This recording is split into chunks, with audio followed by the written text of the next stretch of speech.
Welcome! Today we'll be discussing all the songs that have been written about Taylor Swift in probably too much detail.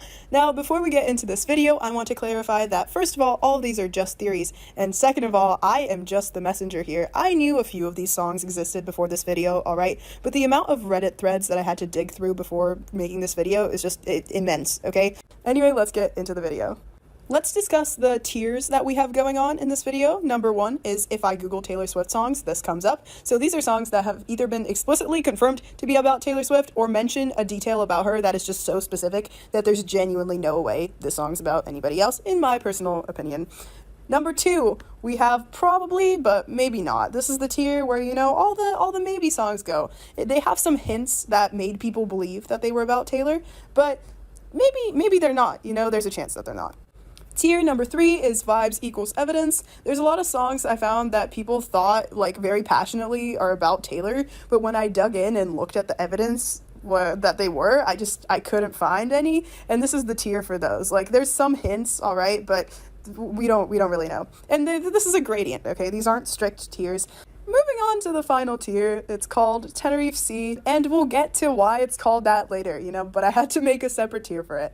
So let's get started. All right, the first song on our list is Famous. I think this one is pretty self-explanatory. This whole song is actually not about Taylor. It's just that Kanye mentioned her in the song, and this is probably the most well-known song that has name-dropped Taylor, and also the worst name drop of Taylor that has happened.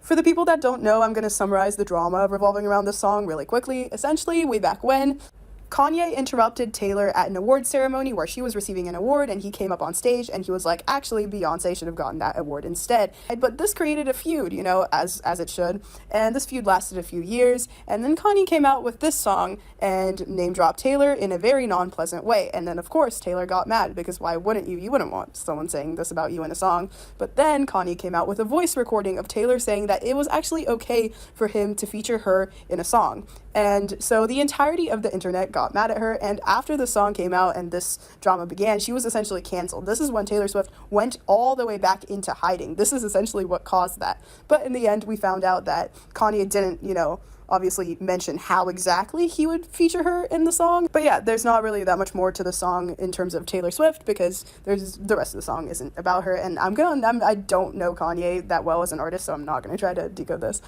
Moving on to the next song, which is Much Better by the Jonas Brothers. Now, if you didn't know, Taylor Swift dated Joe Jonas back in 2008. Here we have a lovely picture. Now, the lore behind this, essentially, is that Joe reportedly broke up with Taylor on a 27-second phone call, which she apparently revealed on the Ellen DeGeneres show. And so, she didn't have the best impression of him when they broke up. In fact, fans speculated that her song Better Than Revenge, which didn't say some overly nice things about her partner, was about Joe Jonas. So we kind of know what the dynamic was between them. And now if we take a look at the lyrics of Much Better, we have, now I'm done with superstars and all the tears on her guitar. This can only be a reference to Taylor because she obviously has a song that is called Teardrops on My Guitar. And essentially throughout the entirety of the song, all that's being said is that his current partner is better than what Taylor was, which is kind of rough. And I think he admitted this, and later he changed the lyrics in 2022 at a show to Now I'm Cool with Superstars. I think that was kind of his way of maybe apologizing a little bit. But anyway, yeah, I have Camille Bell over Taylor Swift written here because that was his girlfriend after her. Next up, we have Try to Make It Anyway by Stephen Barker. For context, this is the person that Taylor Swift wrote Hey Stephen about. There's a song called Hey Stephen. And essentially in an interview, Stephen Barker said, me and Taylor really hit it off, and we became really close when we were on tour together. We had a really emotional relationship. We talked on the phone a lot. She was cool. One day she called me up and was like, hey, I wrote a song about you. And he was like, dude, that's really funny because I just wrote a song about you last week. So essentially this is confirmed. And the lyrics are telling in themselves. He says, the curly hair and the cowboy boots, how could anyone get over you? Bring our guitars and let the music play. This couldn't be referencing anyone but Taylor. Next up, moving on to About You by the 1975. There's quite a well-known video where Maddie Healy is on stage mouthing, this is about you, you know who you are, I love you, and then Taylor doing the same thing at her concert back at the camera. And the song that Maddie happened to be saying this during was About You. And that would make sense. He says, about you is about you.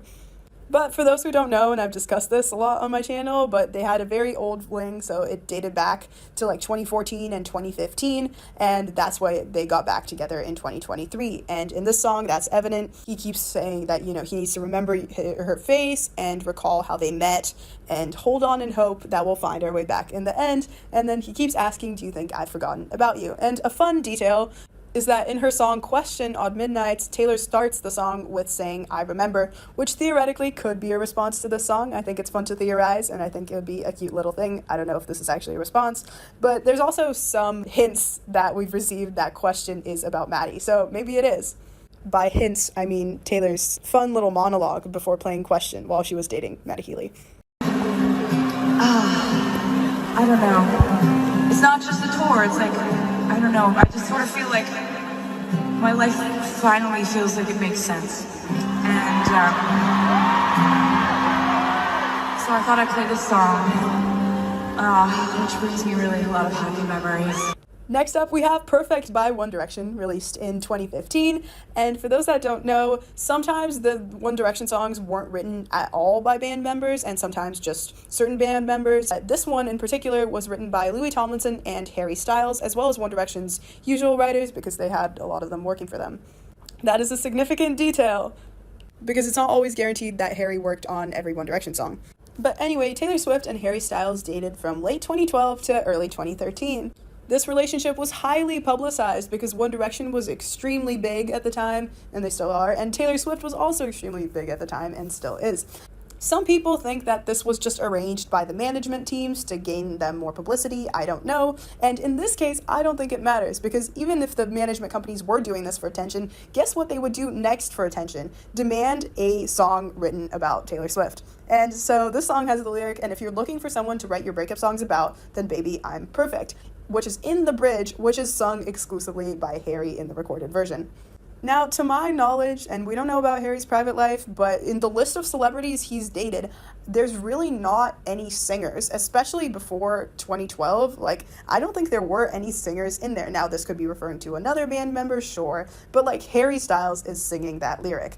There's also a lot of references to publicity, and if you like cameras flashing every time we go out, and if you like having secret little rendezvous to, avoid those flashing lights, these are specific to not only dating somebody as a celebrity, but also, I think, highlighting the fact that there was just extra attention on Harry and Taylor. Remember how I mentioned that Harry Styles, to my knowledge, hasn't dated any singers prior to 2012? Well, that's also true for, after 2012 and 2013, after he dated Taylor. And please correct me if I'm wrong on this, but he has an unreleased song called Him, which was leaked in 2022, but is suspected to definitely have been written earlier, in which he says, and I don't want to hear about him in these songs that you continue to write. I was with you when you wrote that line. It was me that you had on your mind. So either he secretly dated a singer that we don't know about, or the song is about Taylor. I think the song is about Taylor because later he says, that nice dress in my wildest dreams. Now, come on, okay? If you don't want people to think that a song is about Taylor Swift when they're already theorizing about all the possible people that a song could be about, you can't put wildest dreams in one of your songs. And maybe this is why, it was unreleased, but now it was released for him. It was leaked. So now we know about the song. Next up, switching it up a little, we have All Bad by Justin Bieber. Now, this was confirmed in a sense because a fan tweeted that the song is about Taylor, and then Justin retweeted that tweet. So either he just wanted people to think it was about Taylor, or it was actually about Taylor. Odds are it was actually about Taylor.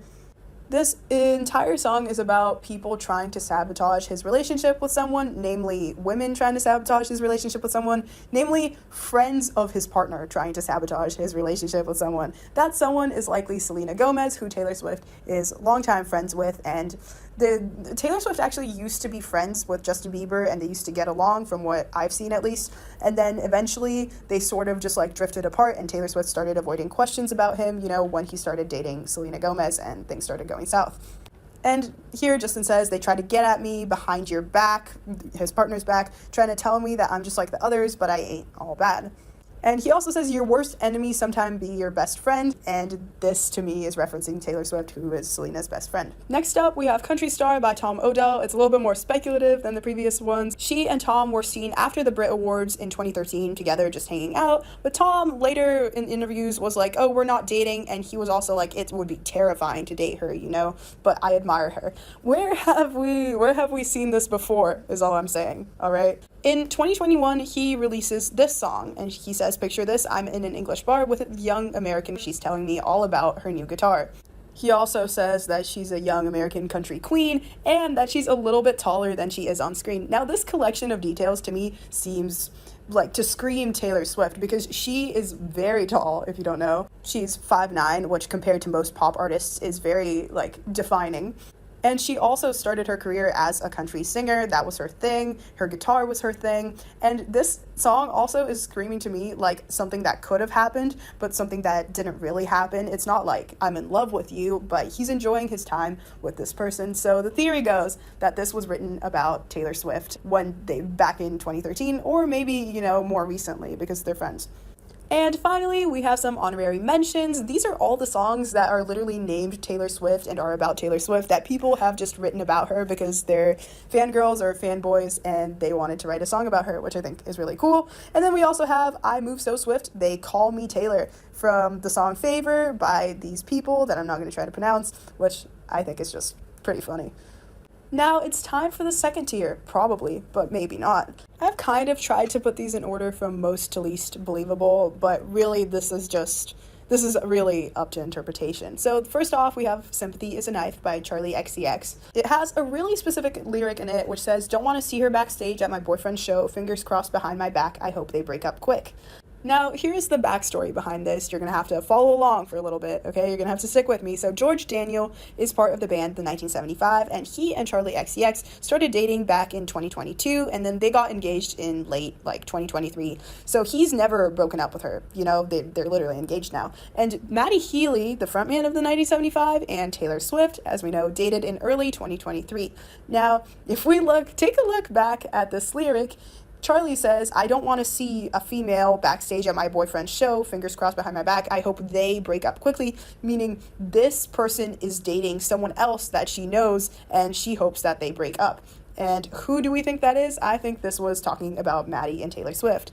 I have the dates labeled very specifically here because the lyrics specifically say Charlie doesn't want to see her at her boyfriend's show, so that means that she must have not been engaged to George yet. And so the timing here lines up because Maddie and Taylor dated for a very short period in early 2023 when she was not yet engaged to her boyfriend. I just like to check things with dates because a lot of songs can be disproved to be about someone just by literally looking at when the song was written or specifics that are mentioned in the song and then the timeline. Some more incriminating aspects of this song include Charlie tweeting Sympathy is a Knife very provocatively the day that Tortured Poets came out. I think things like this are usually intentional, especially if you have a lyric that can be construed to be about Taylor Swift. You have to be doing that purposefully. And Charlie XCX also said about her album that it's going to be, quote, about other pop girlies, so this also makes sense. But about the song, Charlie said, people are going to think what they want to think. That song is about me and my feelings and my anxiety and the way my brain creates narratives and stories in my head when I feel insecure and how I don't want to be in those situations physically when I feel self-doubt. And sometimes I'd look on stage and be like, oh my God, I'm never going to play these rooms ever. That made me feel jealous. She said, I told Maddie that, and George, and they were both like, shut up, what are you talking about? So there's no bad blood between Taylor and Charlie, despite what people might think, and also why people might think that this lyric isn't about Taylor because, why would Charlie have a problem with Taylor? But this is really a song, from what I gather, just about her own insecurities.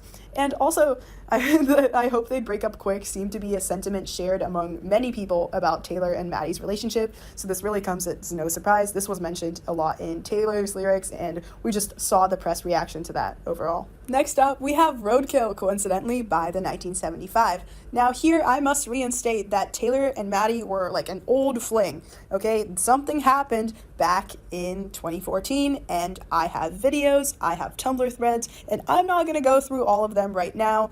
I'm just going to say that Taylor Swift wrote in one of her songs, Now Pretty Baby, I'm Running Back Home to You, when she broke up with Joe Alwyn, and went directly to Matty Healy. That's all I'm going to say. Now, knowing that, And also knowing that Matty Healy and George are the main writers for the 1975, we can begin to analyze the song a little bit. They sing, and they're playing your song on the radio station, mugging me off all across the nation. Let's dig into this real quick. This logistically couldn't be about anybody else. Matty has dated 3 singers in his life that we know of. Matty dated Halsey in 2015. That was in 2015, so 5 years before the song, and they haven't interacted. They parted ways mostly, and so it wouldn't really make sense for Matty to mention Halsey in a song 5 years later. The other singer that he's dated is FKA Twigs, and he was actually dating her while the song was released. And why couldn't this be about her? Well, this is a breakup song, you know?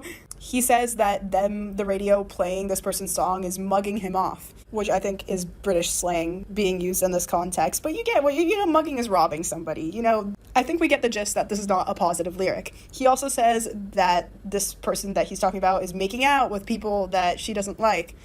Point being, this is not about FKA Twigs because he was dating her.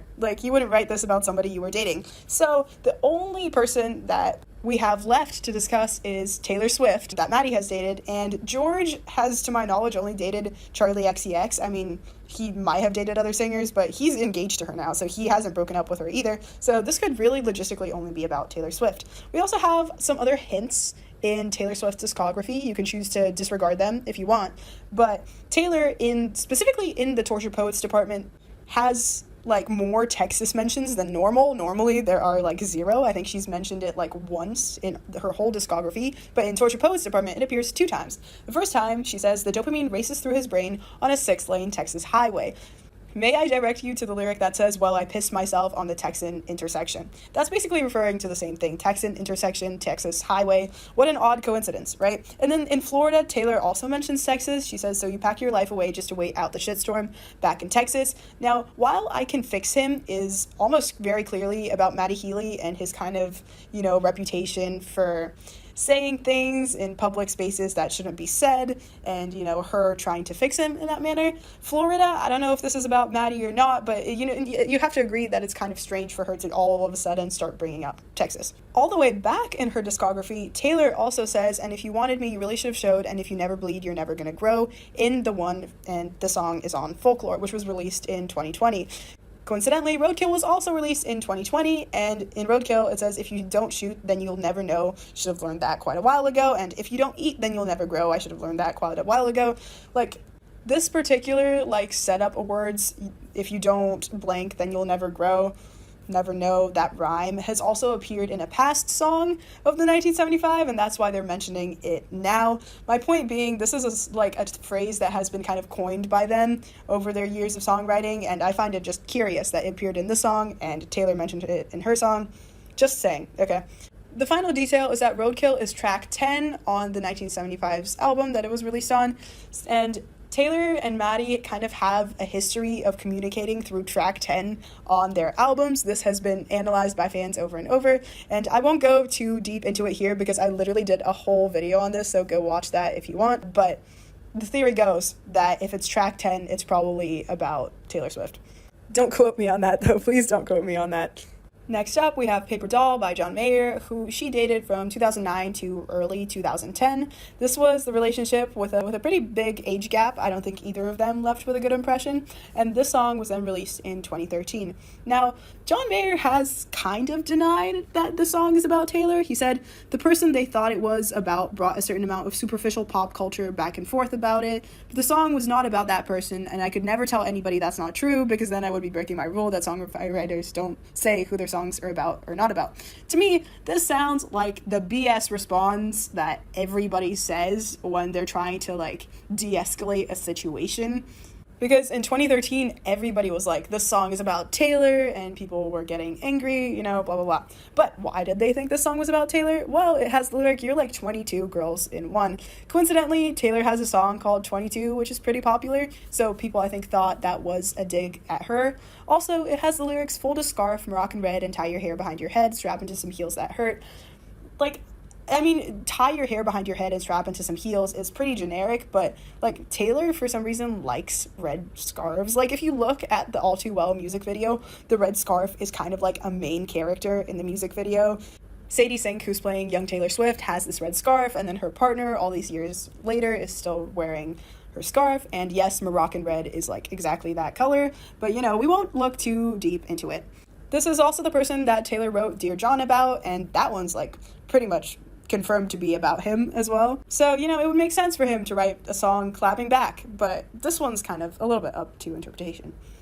Next up, we have My Way by Calvin Harris, who Taylor Swift also dated. The lyrics of the song aren't really what people focused on. It was the references and the kind of scenes in the music video itself. People were waiting for a song to be about Taylor Swift because, you know, Calvin Harris, Taylor Swift, songwriters, and like lots of drama, bad breakup. People are expecting stuff. So this song was kind of coined to be the Calvin song about Taylor, from my knowledge.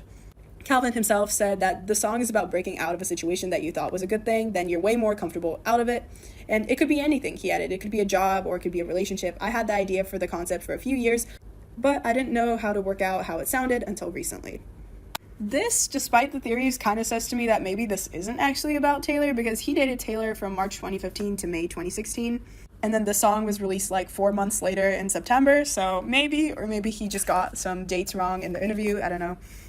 Or a more plausible theory is that he wrote this song a while ago, you know, but then given the public relationship with Taylor Swift, he decided to add some hints into the music video. So the outfit that the girl in the video is wearing is very similar to Taylor's black bodysuits that she's kind of known for and that she wears.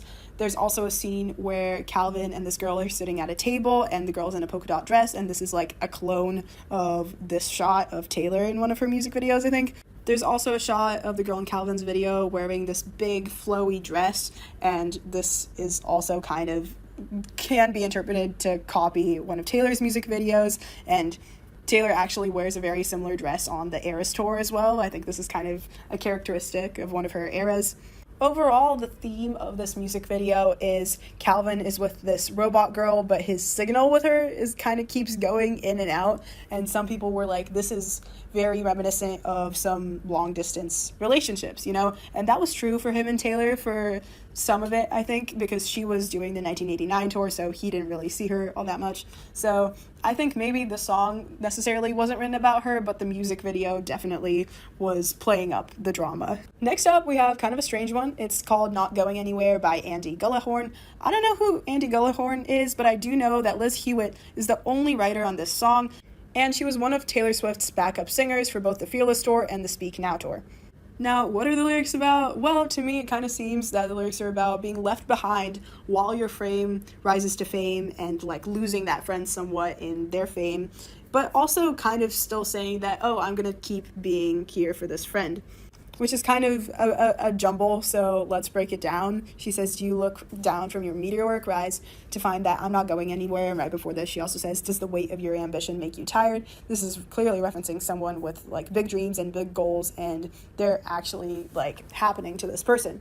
And then she says, when you always have a better place to be, some upgrade to the company you keep, does the distance make it hard for you to see old friends like me not going anywhere? So essentially, she's kind of shitting on this person. She's saying, like, that they're forgetting about all their old friends. But at the end of the song, she's like, just come back home. I'm not going anywhere. So it ends on a positive note. And so while Liz could have like other friends in the industry that also have been wildly successful, I think given the fact that she was genuinely Taylor Swift's friend, like they had an ongoing friendship, that this is likely to be about Taylor and not somebody else. Especially because she like stopped being a backup vocalist for Taylor Swift. Next up is also kind of a strange one. It's called I Love You by Alex and Sierra. There is a writer on this song called Mick Greenberg, and there's also a writer called Johan Carlson. Now, who are these people? Well, Johan Carlson has worked with Harry Styles on, for instance, Just a Little Bit of Your Heart, which was actually written for Ariana Grande, and he's also worked on a bunch of One Direction songs, and I'm probably missing some songs here, but point is, he has worked with Harry Styles. Now, who is Mick Greenberg? Nobody knows, technically, alright, but I did search up Mick Greenberg, and the only theories that are present are that Mick Greenberg is an alias for Harry Styles. There's no other records of a Mick Greenberg anywhere, like he's just sort of appeared for this one song and then left. So, although we don't know for sure, the theory goes that this is actually written by Harry Styles. Now, if you look at the song and keep in mind that maybe Harry Styles wrote it, some of the lyrics, they become kind of interesting. What caught people's attention was the fact that there's a lyric that says, while we lay there on the soft, warm ground, which people took as a reference to Now I'm Lying on the Cold, Hard Ground in a song called I Knew You Were Trouble by Taylor Swift, which is also, I think, kind of rumored to be about Harry. If we look a little bit closer, some of the lyrics also are very similar to August by Taylor Swift. Mystery Writer says, while the hours slipped away, and in August, Taylor says, August slipped away into a moment in time, and then he also says, you ran your finger down my back and you spelled out your name, and Taylor says, you're back beneath the sun, wishing I could write my name on it. These are two very strange parallels. Like, they could be coincidental, but it's also hard for them to be coincidental. This whole song is just a very strange one in general. Like, the rumor mill just says that Mick Greenberg is Harry Styles. Like, I don't even know how people come up with this in the first place, but when you start, like, looking into it, Alex and Sierra, I think, are also friends of Harry Styles, and it's suspicious, okay? Speaking of Harry Styles, next we have Two Ghosts, which also everybody was like, this one is about Taylor. Why did they say that? Because he says, same lips red, same eyes blue. This is literally the only lyrical evidence that this song is about Taylor Swift, and it's not even evidence, all right? Like, she's known for her red lip, and she does have blue eyes. In Wildest Dreams, she calls her lips red, I don't know, but also in Style, which is very clearly about Harry Styles, like it's literally named Style, she says, you got that James Dean daydream look in your eye, and I got that red lip classic thing that you like. She's very clearly, like, making this visual distinction between them, and she's like, you're James Dean, and I've got this red lip. And here, he's actually doing the same thing. He's comparing, this is like the same exact lyrical parallel. He goes, you have red lips, blue eyes, and I have a white shirt and tattoos, and so James Dean and red lip look, you know? Which is, you know, why people rightfully suspect that this is about Taylor Swift. From a PR standpoint, I would also make one of my songs about Taylor Swift, you know, so there's that. There's also a highly suspicious interview where Harry Styles' friend, a radio host, and he is his friend, and that's very critical, asks him if the song is about Taylor Swift. This has been on the actual news. Like, apparently Harry Styles has written a song about Taylor Swift. You're going to be asked about this. I'm doing you a favour here. What is this song about? Weird fave. Don't make me go to the lyrics. I have the lyrics. I mean, I think it's pretty, like, self-explanatory. Is it? Right? Yeah. I think it is. Yeah. To you, but not to us. Help me, Jeffrey. No, Jeffrey. Now, I know this guy. He's a very close friend of One Direction, but especially Harry Styles. And I feel like he wouldn't have asked this if he didn't think it was true or didn't literally know it was true. Like, they're just laughing. They're just having a blast. I feel like it's implied that it's about Taylor. Or it's not about Taylor and it's a PR move. But in either case, I think Harry approved of that question being asked. Finally, we're moving on to the third tier, vibes equals evidence. You know, the last couple songs were very, like, vibes equals evidence, but these are especially nuanced theories.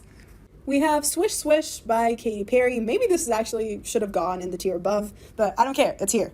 This was wildly interpreted to be Katy Perry's response to her feud with Taylor Swift after Taylor Swift released Bad Blood, which was widely interpreted to be Taylor's response to her feud with Katy Perry. What happened between Katy Perry and Taylor Swift, you may ask? Well, from what I know, I think Katy Perry just stole, quote-unquote, Taylor Swift's backup dancers by offering them more pay, and because Taylor and Katy Perry, like, chatted, were kind of industry friends, and then Katy Perry, I think, did this without Taylor's knowledge, so it could be viewed as, you know, a stab in the back. Essentially, nobody even, like, a lot of people don't even know why this feud existed in the first place. That's how, you know, little the actions were that started it. But now we have this song, and the only reason people think this is about Taylor is because really Katy hadn't released, like, clap back to Taylor's Bad Blood, and this was a single on her album, and it was directed to the haters, you know? She says, a tiger don't lose no sleep, don't need opinions from a shellfish or a sheep. I'm such a good rapper. Here, the tiger can be interpreted to kind of symbolize Katy Perry. Katy Perry has a song named Roar, and she also sings, I've got the eye of the tiger, and the tiger is, like, proud in this case and is the person in the right, so I assume Katy Perry would want herself to be symbolized as that. And then she says she doesn't need opinions from a shellfish or a sheep. Now, This is a strange lyric. I don't know the full context behind this. I do know that Katy Perry sent out a tweet that said, "Watch out for the Regina George in sheep's clothing," which a lot of people thought to be about Taylor Swift. And so people think that that is what this lyric is referencing. Oh God. There's also an interview in which Katy Perry says kind of what the song is about to her, so I'm just going to play that. And y'all can interpret for yourselves if this was just like a thing people made up or if this is really about Taylor Swift. Swish Swish, is that about anyone we know, or? I think it's a great anthem for people to use whenever someone's trying to hold you down or bully you. There you go. Following Swish Swish, we have The Grudge by Olivia Rodrigo. Guys, these are just theories, okay? Nobody get angry at me. I am just the messenger. I have to repeat this. But people think that this might be about Taylor Swift because there was sort of kind of a public feud between Olivia and Taylor that the press made it seem to be a feud, but really I don't think any words were like directly publicly exchanged with them. Basically, what happened is that one of Olivia's songs randomly, I think in like the middle of summer, suddenly showed Taylor Swift and one of her producers in the writing credits, and people were like, hey, what happened? Well, it turns out that Taylor Swift's team got in contact with Olivia and was like, hey, you're essentially like copying the musical part of the Cruel Summer Bridge, which is a song that Taylor has made. And essentially they came to an agreement, and the agreement probably included some sum of money, I think. And Olivia was like a huge fan of Taylor even before she got famous. She and Conan Gray were in particular like very adamant on talking about how much they love Taylor Swift in interviews. And then this happens, and all of a sudden Olivia and Taylor's friendship kind of sort of goes off of the public map. And people have also pointed out that since that happened, Conan Gray, who's Olivia's close friend and musician, has been like not so adamant about his love of Taylor Swift. I'm 20, I'm not 22, but when I turn 22, I hope I am Taylor Swift. I feel like I was raised by Taylor Swift. I feel like she was my mother. Do you have a favorite song on Midnights? Oh, no, I don't. People are gonna really hate me for saying this. People have been dying to know this answer. I actually haven't listened all the way through yet. I know, I'm so... It's okay, it's okay. I just can't lie about it. It's just, I think I've been on tour all year. So people think something went on. From the perspective of Taylor, I get battling for your music rights, because obviously if she starts letting people take her melodies whenever they want and they start sounding too similar, that's a problem for her. And from Olivia's standpoint, I understand like your literal role model coming to you and being like, you copied me, like that's not pleasant as well. So let's look at the lyrics of this song. There's a few lyrics that could be, to me, Taylor specific, and we both drew blood, but man, those cuts were never equal, indicating that Taylor is kind of a superior to her. And you built me up to watch me fall, you have everything and you still want more, indicating that this person kind of has helped her become what she is, and Taylor did offer her a lot of support. She also says, and I hear your voice every time that I think I'm not enough. I think this is a reach, but I mean, theoretically, it could be referring to a singer, but also not really. And finally, Olivia says at the very beginning of the song, I have nightmares each week about that Friday in May. One phone call from you and my entire world was changed. This is very specific, so some news was told to her over the phone that changed her life. Like, I don't think this comes from a partner, because partners usually do this type of stuff in person. Like, your boyfriend would probably, or your close family friend would come to you and have a conversation in person. But if somebody's team contacted you, it would almost certainly be over the phone. She also says nightmares each week about that Friday in May, and this is feasible given that the writing credits were given to Taylor in July. So this could be when Olivia received the phone call, and then things were worked out over the period of a couple months, and then credits were given. Some reasons why I think this couldn't be about Taylor is Olivia says, how could anybody do the things you did so easily? Like, that seems a bit harsh. And also the things you did, indicating that Taylor did multiple things.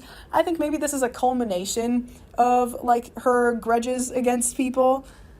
Maybe Taylor's one of them, maybe Taylor isn't, but overall this song is just about betrayal and somebody betraying you and being really angry about it.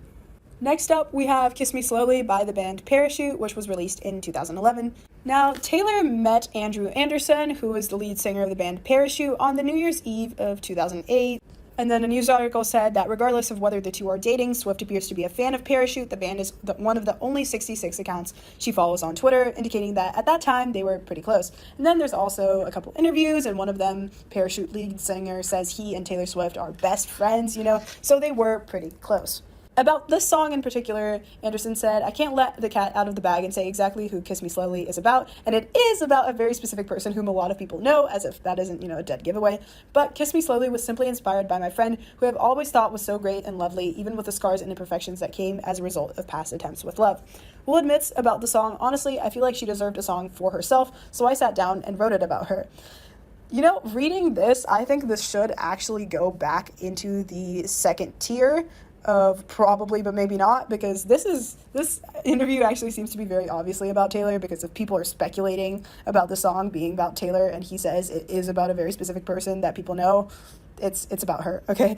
But some person on Reddit, and I put a link in the description because these theories are just insane with the amount of research people did, but in the lyrics, he says, "I can see you there with the city lights, 14th floor, pale blue eyes."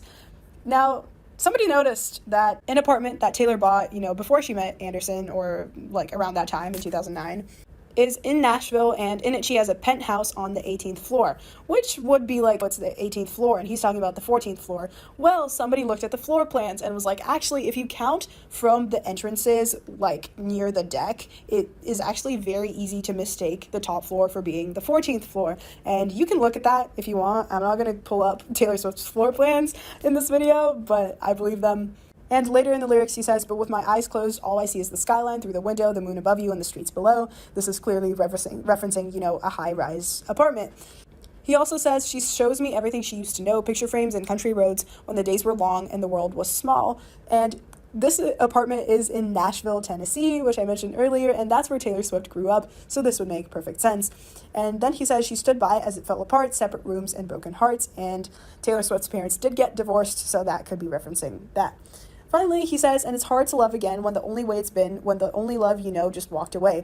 And prior to this, or prior to 2011, I don't know exactly when he wrote this song, but maybe it was right after they met, maybe it was like a few years after they met, because as I mentioned, they got to be really good friends. Taylor didn't have the best dating history. She had Joe Jonas, who broke up with her over the 30-second phone call, and she had Jake Gyllenhaal in 2010, who was way older than her, and she really had a bad experience with that one, as we know. Point being, her love life at that point, I think, wasn't with the best of guys, so this lyric would once again make sense. Next up, we have Under the Circus Lights by Owl City. Who is Owl City, you may ask? I, too, do not know, but apparently this is who people think that Enchanted was written about. Apparently, and I don't know if this is true, I'm just going off of Reddit posts and what Adam himself said, but there was a hidden message in the lyrics of Enchanted that spelled out Adam, and so he was like, you know what, the song is about me, I think, so I'm gonna declare my love back to you. And this is a really strange letter, actually, reading it. I'm gonna read just a little bit of it to you. "One blustery evening last October, I waited impatiently until the clock told midnight, and then promptly bought Taylor Swift's new record on iTunes. I played it in the kitchen, I played it in the car, I played it at the studio, blah, blah, blah, blah, blah, blah, blah. I always loved decoding the sneaky secret messages hidden in Taylor's written lyrics, so naturally The Day Speak Now came out. I played the whole thing from top to bottom as I added up the capital letters per each song's set of lyrics. As track 8 came to a close and the album switched over to track 9, something began to feel curiously familiar. I couldn't put my finger on it. Why did the song feel so personal? Why was it ringing a bell? Perhaps it was merely the word wonderstruck that indeed struck a sweet chord, but before the second chorus hit, I'd already added up the letters, A-D-A, and then later I think he said, I don't have to find the last one. I know the song's about me. And the thing about the word wonderstruck was, I think Taylor said in an interview that she used a very specific word that the person who the song Enchanted is about would recognize because it was used with him in an email exchange. And Adam said that he recognized that word and it was wonderstruck. But anyway, point being, this man did an entire cover of Enchanted with his own lyrics added in to tell Taylor Swift that he was enchanted to meet her too. And then Taylor never responded to this, which is really harsh. Yeah, I don't know who's really in the wrong here. But anyway, years later, this happened a while back, okay? Owl City, who Adam is a part of, releases Under the Circus Lights. And this song has some curious lyrics. None of them directly point to Taylor, but it does have an interesting concept. It's about coming to a circus and falling in love with the trapeze girl, and then the circus going away and being sad, but essentially then being like, it's okay, I'll join the circus too. He says, and my heart pounded madly when I saw the girl on the flying trapeze capture the crowd with the greatest of ease. But then he says, but careful, as with a heavy heart she seemed to fall forever. I noticed the girl on the flying trapeze blink back a tear with the greatest of ease. She seemed to drown in the oohs and ahs. Now, this could be just like a random song written about, the magic of the circus, but it does have this strange romantic element with the trapeze girl in it. And also, like, to reiterate, like, this man is extra, okay? He did his own version of Enchanted, so I don't think that this is below him. I also think that this may have been a draft from, like, earlier years that he never finished that was maybe, like, inspired by Taylor, and then he just got around to finishing it in 2023. If we look at Taylor's lyrics, she also, like, kind of described herself in this way, or at least one of her songs is very like circus focused, which I thought was really interesting, where she says, I'm still on that trapeze, I'm still trying everything to keep you looking at me, which is the exact same sentiment that we see in this song. Like, even though the circus performer is like such a great performer and they seem so happy, like they're shedding a tear, they're not really happy. And then her song Mirrorball, released in 2020, references the circus. She says, and they called off the circus, burned the disco down. Now, this is a reach, okay? I know this is a reach, but I think it's an interesting theory to think about. Okay, there's also a random band called the Downtown Fiction, and they wrote a song called Your Voice, and essentially there's a rumor that the guitarist had a crush on Taylor, and then this song was written in 2009, right around the time where he had a crush on Taylor, and that's it. That's all there is. And if you look at the lyrics, I mean, he's just literally listening to the radio and falling in love with this girl that's, playing these songs, but he doesn't actually know her. So this is really just about an unrequited celebrity crush. And that's it. I don't think he ever met her, but people were like, the song's about her. So there's that. Okay, this one's gonna just be in here. Okay, moving on. Trouble by Harry Styles, which hasn't been released. It's rumored to have been written during the One Direction days. We don't know, but it kind of sounds like it was. And now, what have I said about Harry Styles not really dating any other singers about Taylor Swift? Well, what does he say in this song? He says, it never snows in Hollywood, but when we sang, it showed us that we could. Granted, this could be just a way to express people, like, having a joyful time and singing. Or it could be referencing another actual singer, not just a random person. Why did people, think this was about Taylor in the first place? It was the lyric, and you showed me that 13 can be good. This in itself, kind of makes sense as a standalone lyric, where it's 13 is generally frowned upon to be a bad number, but also this is a very specific lyric. I don't think this is just something you put in a song, oh, you showed me that the number 13 can be good. And the thing with this is 13 is Taylor's favorite number. She, kept writing it on her hand at shows. This is very significant to her. So that's why people were like, oh my God, is this about Taylor? We have another We're Both Lying on the Ground reference. Is this another callback to Lying on the Cold Hard Ground? I don't know. Is this another reason why this song was not released? Because it was very, too clearly about Taylor? Maybe. I don't know. I feel like this isn't very clear, but to each their own. He also says, when I see that smile, there's trouble, where it's is this, there's so many references to famous Taylor stuff in the song that it's just sketchy that this could be a coincidence, because, I knew you were trouble when you walked in. Suspicious.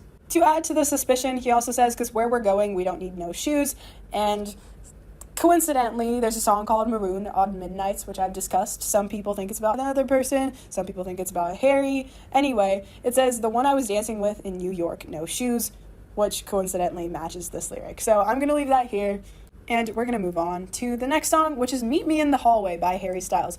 Why do we think this might be about Taylor?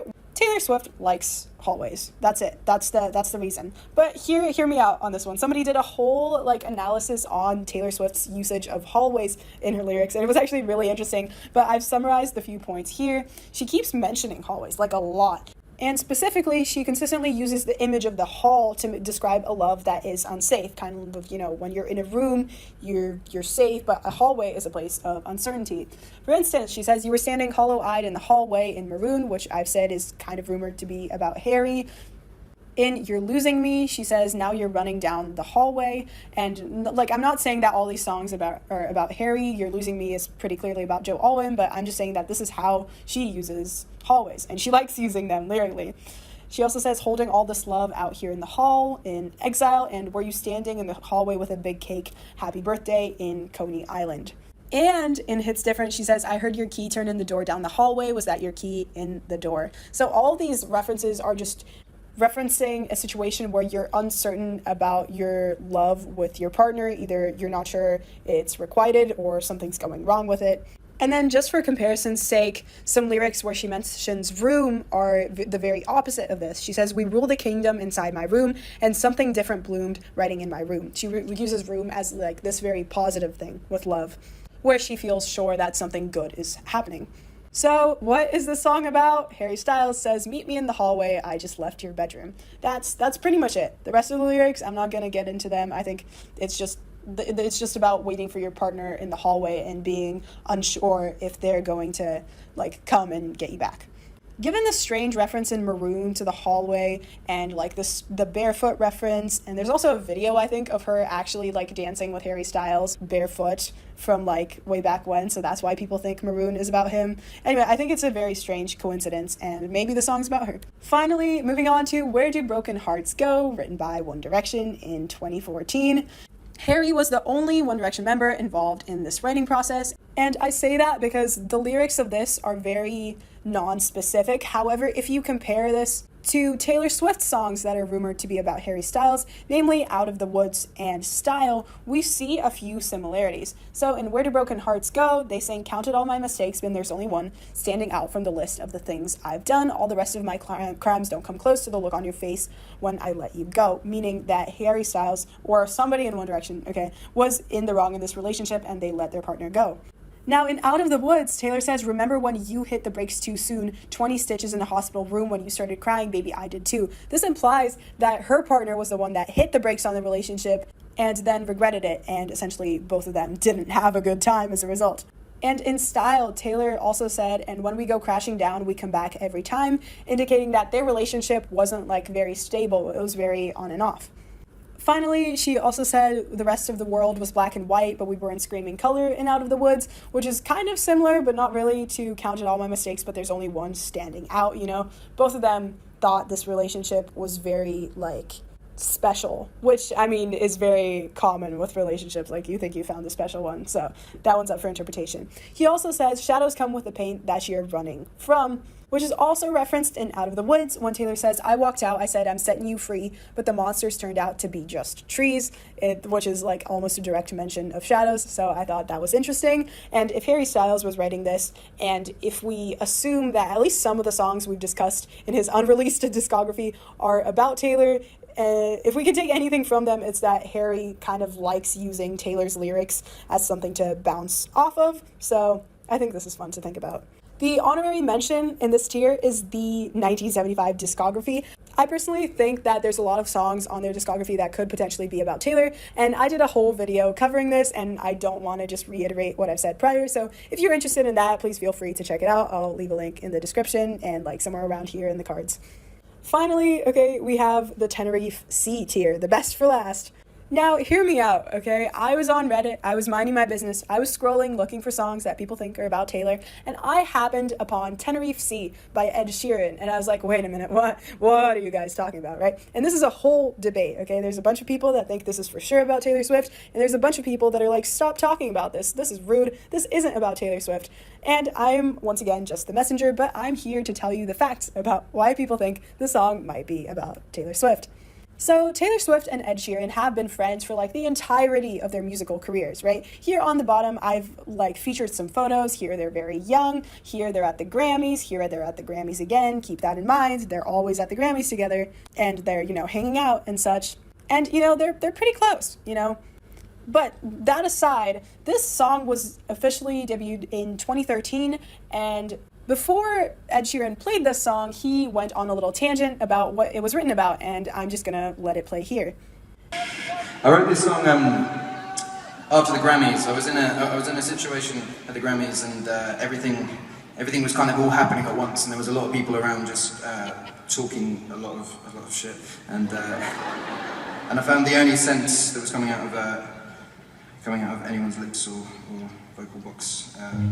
This is one person. I wrote a song about it, and I hope you enjoy it.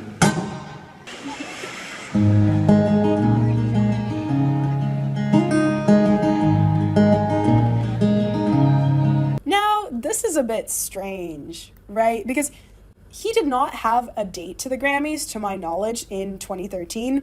Since this was released in October and they happened earlier that year, I think this was talking about the 2013 Grammys.